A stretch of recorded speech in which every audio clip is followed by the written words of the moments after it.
All right, question about modesty. Father, viewer says that modesty is a word loosely used by many. Some of us grew up thinking that the golden years of the church were the 1940s and 50s, so those fashions and trends must have been okay. In a recent episode in the family modesty section, Father talked about following, quote, the prescription of modesty from the church, end quote.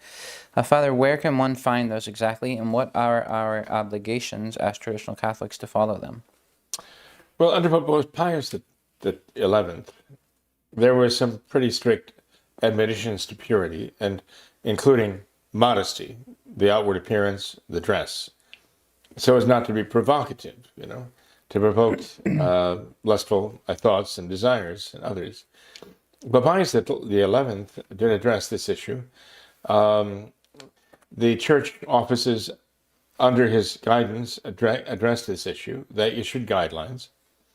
There was a dear priest, Reverend Bernard Kunkel, actually, he wrote on the subject and started a kind of, a Marian movement here for modesty back in the early days, 1930s, I think it was.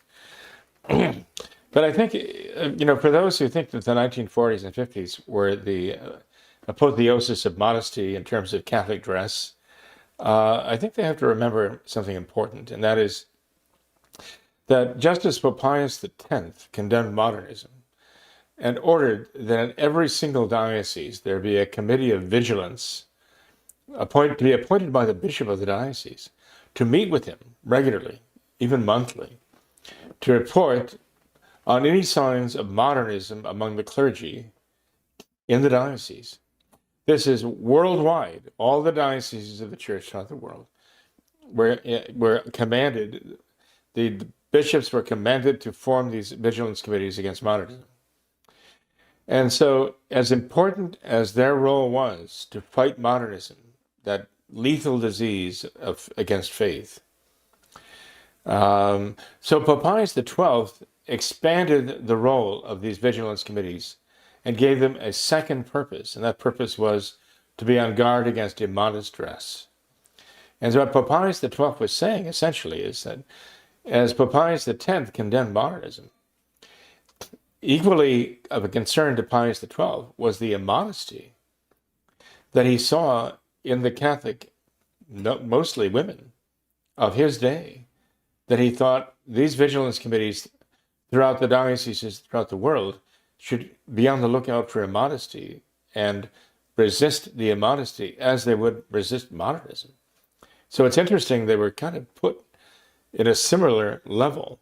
And one might think, well, that's a little peculiar to equate the synthesis of all heresies, modernism, with immodesty in dress, in the female population.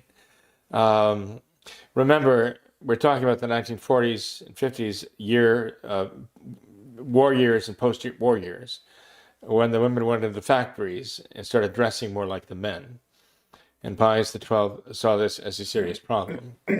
But if you look back in the church's history, and you look back into Old Testament history even then, it was commonplace, even in the Old Testament, that sins against faith, in this case idolatry, were often listed as in seriousness with the sins against purity, adultery.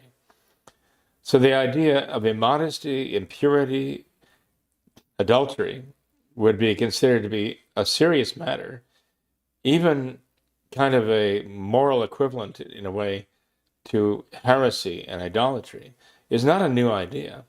The church takes them both very, very seriously, because both are very, very corrupting of the soul. And so Pope Pius XII, in giving these committees of vigilance this role of safeguarding the modesty of the Catholic people, especially the flower of the Catholic people, the ladies, he was basically saying, there's a problem. What is being presented to the world out here in terms of Catholic modesty is not adequate. It is not sufficient. It is not pleasing to God, and we have to combat that issue. So don't hold up the 40s and 50s as, the high point of Catholic modesty. It's not. Pius XII is telling us it was not the standard to follow. It was a corruption already. Okay.